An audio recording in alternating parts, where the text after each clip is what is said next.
Hello, everyone, and welcome to the very first episode of Kabayan Corner. My name is Mark. I'll be your host for today. And very, very exciting yung ating discussion for today because today we're going to talk about navigating the path to working abroad, a guide for aspiring OFWs. And ngayon, we are joined by Angelo, our business unit head for Work Abroad. So, Angelo, good morning. Magandang umaga. Magandang umaga, Mark. Good morning to everyone watching. It's great to be here, Yes. especially to talk about a very, very important topic and interesting, Mhm. especially for our aspiring overseas Filipino workers. All right.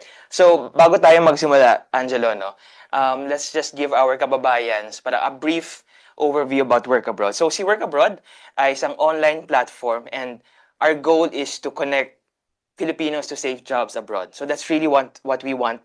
Safety for them. Parang pag pumunta sa website natin, legit yung mga jobs na makikita nila. Di ba? Tapos, ikaw, do you want to add anything about us, about Work Abroad?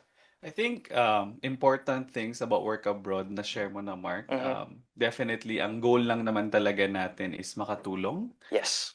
Kasi alam natin, maraming mga kababayan natin ang gustong magtrabaho overseas. And we exist really to aid and help Mm. them look for the jobs overseas. Ayan. So, kagaya nga ng sinabi mo, marami sa mga kababayan natin yung willing, tapos maraming nagtatanong kung paano ba, di ba? So, very important, actually very timely yung topic natin for today.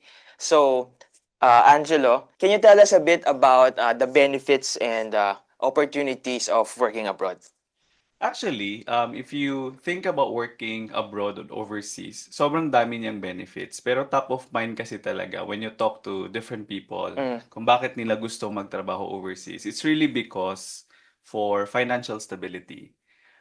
Kasi alam natin, when you work overseas, there's money conversion. For example, if you go to the US, mas Mm. malaki yung value ng $1 if you convert it into peso. So it's really that financial stability na hindi limited sa sa'yo lang, Yeah. but it also extends to your family. Alam natin, Filipino as we are, we love helping our family, even to the extended family Yes. itself. So yun. So parang kung iisipin mo talaga siya, it's really because gusto mong mas kumita pa, Mm. Para more makatulong. correct. Para makatulong. And of course, another thing is yung advancement ng career opportunity for you. It could be upskilling as well. So, depende talaga yun kung anong yung goal mo in working overseas. Oo, kasi marami sa mga kababayan natin pag pupunta kami sa mga job fair, Mm, ganyan. Tapos pag nakikipag-usap kami sa kanila, number one talaga yung ano, yung, "Sir, kasi gusto kong makatulong sa family ko." tama. Family lagi yung top priority kapag tinatanong namin sila, "Oh, bakit gusto mo mag-apply? O bakit gusto mo mag-abroad, mag-ibang bansa?" Yun talaga, kasi gusto nila makatulong sa family nila. At yun yung motivation nila every single time na nakakakausap kami ng mga kababayan natin. Tsaka gaya nga ng sabi nila, yung term na Sapalaran, nakikipagsapalaran, sorry, nabulol pa ako. Sapalaran, Nakikipagsapalaran, oo. it's really because it's a sacrifice that they have to do. Hmm, Imagine, kung meron ka ng family, may anak ka na, iiwan mo dito sa Pilipinas for you to work yeah. overseas. It's really a sacrifice that they have to make for the family. Mm. Kaya nga kapag, yun yung topic, maraming feeling nila parang overwhelming yung ano, yung pagsisimula sa Correct. pag-apply, Correct. 'di Correct. ba? Kaya nga yung topic natin today, we'll discuss more about ano ba yung process, parang what can aspiring OFWs o how can they start, 'di ba? Sa proseso ng pangiging bansa. So, ayun. So, we can start talking more about that. Actually, kung isipin mo nga looking back a few years ago, nung wala pang internet, Mm. if you can just imagine how difficult it is to find and land an overseas opportunity, from what I know, and I personally experienced it myself, but later na yung experience, Sige, so I'll sige. share more of that later. But if you think about it, meron tayong mga government offices that posts mga overseas opportunities. Mhm. So if you're someone coming from Cavite, you will travel to Manila. Meron kang transportation cost, there's time cost, and there's also that effort to bring in your resume and pumunta ka pa dun sa agency, for example. Um, And from my personal experience as well, parang kung isipin mo siya, makikipagsapalaran ka ba, Mhm. bracing through the traffic, Dadayuhin mo talaga dadayuhin mo before. talaga siya. Kasi ganun yung process. Yeah. But it has now changed with the internet. Yes. Alam natin one of the benefits of the internet now is comfortability and accessibility. Mhm. Because with a click of your fingertips, pwede ka na mag-apply. Yep. And that's the reason why Work Abroad is here. If you look at it ngayon, in terms of opportunities kasi for Filipinos, madami siya. Mhm. Philippines started overseas opportunities sa Middle East, but it has now expanded to various sectors across, if you look at it, meron na tayong Europe, as supported nga by DMW, Yeah. even the countries like Germany, like in the UK and France, they're actually actively seeking for Filipino workers. Correct. Tapos, yung nakausap natin before, I remember na they're really pushing for the agencies na explore the European Correct. countries. Kasi nga, since talagang, I think, Middle East talaga nagsimula, tapos medyo marami na rin doon. So ngayon, para mas magkaroon pa sila ng, o ma-expand yung kanilang offering sa mga kababayan natin, Correct. parang look to Europe para makapag-partner sa foreign employers. Correct. Kaya nga yung sinabi mo, sa UK, tapos meron din sa Germany, 'di ba? Tapos Australia, nagiging very popular na rin yung Tama. bansang yan ngayon, 'di ba? Yeah. Tsaka according to our data, there's a preferred country of Um, destination na din kasi. correct. Parang tinatawag natin siya is a dream destination. Yeah. Kung may American dream, meron ding European Even dream, dream. correct. So yun, so a lot of opportunities are available out there. Mhm. It's a matter of you exerting that effort, searching for it. And like what I mentioned earlier, it's really easy to do it now because you have access to the internet. Yes. So ngayon, mas madali na for our kababayans na mag-apply kasi nga with the click of their Fingertips. fingertips, 'di ba? Tama. Andun na yung option sa kanila. Correct. And kung titingnan din natin yung ano yung mga sectors or industries that are in demand, hindi na siguro kailangan pag-usapan pa, but it's Mm, really healthcare. yes. Sa dami ng nurses na kailangan across the globe, not just in the Middle East as mentioned, but across other countries as well. Apart from that, meron din tayong engineering Yep. na kailangan at saka yung mga IT, Mm. lalong-lalo na. Sumipa yan dahil sa pandemic eh. 'Di ba? So nagkaroon ng pandemic tapos everybody had a shortage of healthcare workers. Kaya even until now, it's being felt yung nangyari. Kaya yung demand for healthcare professionals, nurses, even mga caregivers, ang taas ng demand even until now because of they want to the countries want to still strengthen their healthcare system due to the pandemic. Tama. Tsaka if you look at it nga, there's definitely shortage for healthcare workers, specific to nurses, Mhm. lalong-lalo na. So calling out all nurses, Yes. if you are interested to work overseas, you are highly, highly sought after. You are in demand in a lot of the countries. So yun. So if you really want to explore opportunities overseas, then now is the time for you to start looking for it. And perfect segue kasi now we can go through the process on how they can do that through work abroad. No, so baka pwede mo kaming i-walk through sa ating website kung paano ba makapag-apply yung mga kababayan natin sa work abroad. So, gaya ng sabi ko kanina, you just need to have internet. Mhm. And then you can basically use your phone kasi yung Work Abroad website is accessible and ano siya, mobile friendly. Yes. Pero I would still recommend if you have a computer or a laptop at home that you can use, gamitin natin siya. Yung process ng pag-apply is straightforward. If you just go to our website is workabroad.ph. So pag sinearch nyo sa search bar ninyo, Ayun, nakagad lalabas siya. agad yan. And similar to how you create a Facebook account, you just Yes. have to click on sign up. You fill out a form, you fill in all the details. And I think a quick tip that's super important is it has to be complete. When we say complete, not just your Yeah. name and your personal details, but more so on your experience. Yes, very very important. Yes, kasi the agencies are really looking at your experience.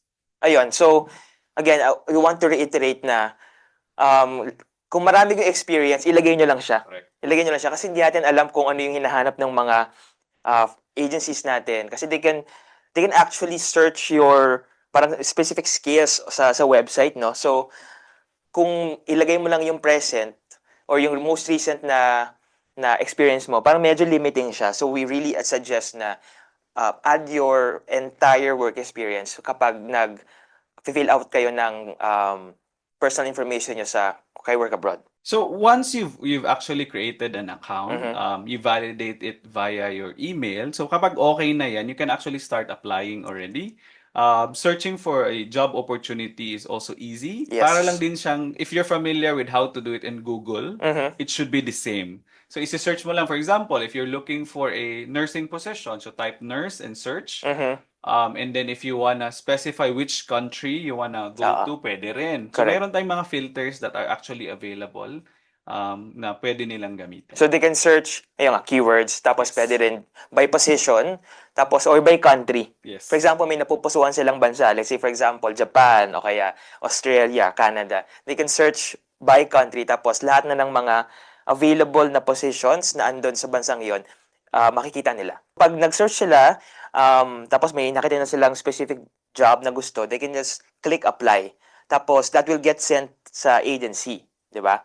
Siguro highlight lang din natin when you submit your application kasi via the Work Abroad platform, it goes to the agency. Yep. So it's the agency who really processes your application. Mhm.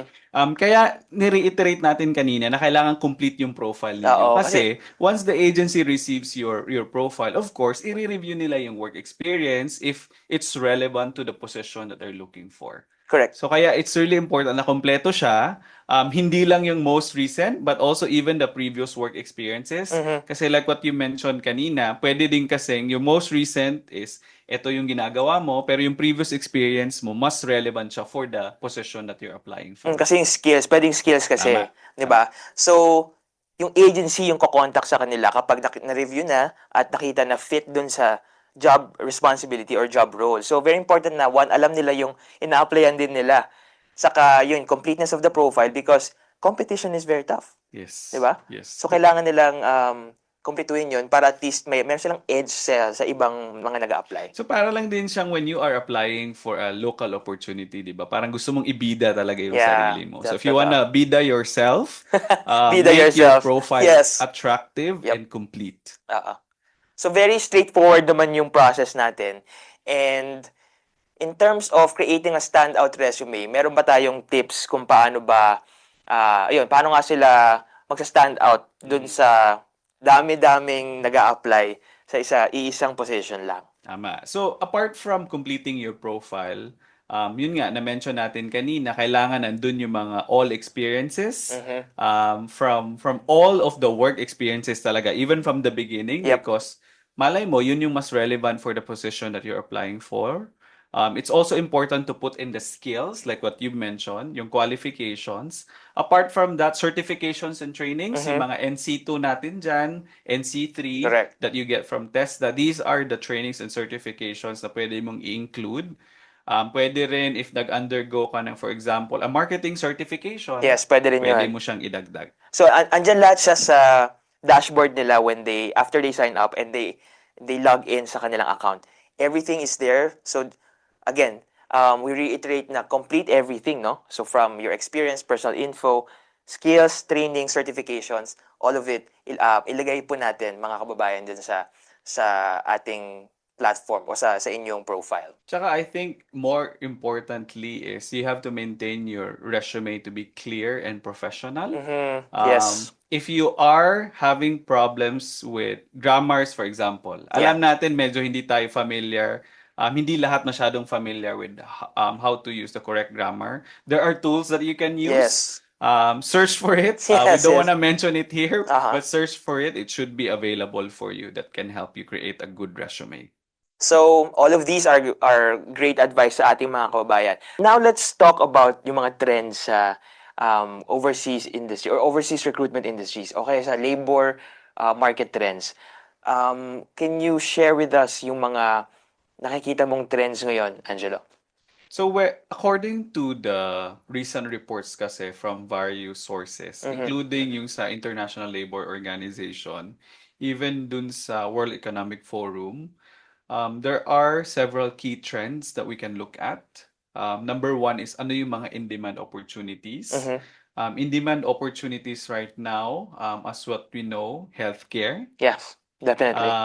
IT and engineering, sila pa rin yung top sectors natin for Mhm. OFWs.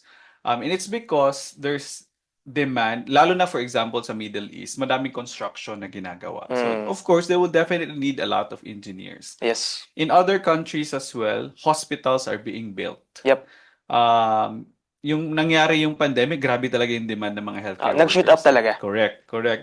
To a point where even the non-experienced nurses, kinailangan na Yeah. nila for the countries. And not just overseas, even in the Philippines during that time. Sobrang nahirapan tayo because we badly need it. And I Mhm. think a lot of the countries are also preparing right now. That's why a lot of the hospitals are being built. Mhm. And dahil nga mas madami kang hospitals, you have more hospital beds, you need more nurses. Yes. So it's really a in-demand opportunity across the globe. Yeah, palagi talaga siya. Consistent Yes. siya sa lahat ng mga agencies natin na palagi yung hinihingi na, sir, kailangan po namin ng maraming nurses talaga. Correct. Tsaka yung IT din natin with yung mga emerging technology companies, lalo na Mm-mm. yung mga IT companies that are really in demand. Recently, madami tayong naririnig in Singapore, Correct. naghahanap sila ng maraming IT because there's so many tech companies as well Yeah. in Singapore. So these are like the three in demand specialization sectors now. What about mga emerging markets naman? Hmm. So Yung if mga you bansa na tingin mo um, in the future mas marami pang mag-a-apply. So emerging markets, if you look at siguro Japan and Korea. Mhm. So Japan and Korea now, if you look at our website, there's a lot of opportunities, lalong-lalo na sa academe and education sector. Yes. These are non-English speaking countries, and a lot of the locals really wanted to Yeah. learn how to speak English. Oo, And totoo yan. alam natin, Filipinos are really good in Yeah, totoo speaking yan, totoo English. yan. So yung mga teachers natin from the Philippines are in demand Mhm. to go to these countries. And recently, we found out na nagiging ano na din siya, parang dream destination. It's because of its proximity to the country. Kasi malapit lang sa atin. Correct. So going to Korea 4 hours, going to Japan is 4 hours from Yeah. Metro Manila. So parang kung gusto mong umuwi, namimiss mo yung family mo, it's a lot easier. Mhm. And to be honest, sometimes you can score some great deals for flights. So kaya mo siyang gawin as Oo. long as your employer allows it. So there's really demand for Japan and South Korea as well. Okay, so yun yung mga um, trends saka yung mga emerging markets na nakikita natin in terms of the recruitment or sa overseas recruitment industry. So, now that we've talked about yung mga challenges na baka maranasan ng ating mga kababayan, let's now give them some tips in terms of preparation, no? Lalo na kapag harap na sila sa foreign employer. Pag-interview ng foreign employer, di ba? Ikaw, alam ko may personal experience ka na you can share. So, baka pwede nating magbigay ng tayo ng mga tips sa ating mga So wag kababayan. na lang nating pag-usapan ko anong taon to, but this was years back. Yep. I applied for an opportunity in Saudi Arabia. Mhm. How I prepared for the interview. So siguro a background on the process. How I did it was I applied, if I remember correctly, it was an office, one of the agencies in Cebu back then. Mhm. I submitted my profile. Parang after 2 days, 3 days ata yun. Kasi nakita ko lang naman siya na the employer is coming over. And what they wanted to do is a Okay. face-to-face interview with the Mhm. employer from Saudi Arabia. So I gave them my profile and then after 2 days ata, dumating yung employer. Mhm. Siyempre, it was scary because it was my first time to be interviewed by someone foreign face-to-face. Yeah. So how I did it is nag-research talaga ako about the company. Back then, it was a chocolate manufacturing company and they have a lot of bake shops as well. They've been reselling across Saudi Arabia. So what I did, nag-research ako online, look for the company name, Mhm. and then the company website, nakita ko doon sino yung mga bosses doon. I was also able to see ano yung culture ng company through the photos yung vision, mission ng company. Mhm. So to me, that's important. So it's really research on sino ba tong kumpanyang gusto kong pagtrabahuan in the Oo. next few years. So yun, so it's really research and preparation for the interview. Kasi syempre, when you have a conversation with the potential employer, tatanungin nila, why are you interested to work in this company? Mm. What can you bring to the table? Kasi So, yun yung mga questions na yes. naalala mong tinanong So sa'yo. parang naalala ko, tinanong nila ako, parang, why did you apply for us? Aha, oo, oo. Parang, do you know who we are and what Oo. we do? So, yun, those are basic questions that you will actually get from interview questions. Yep.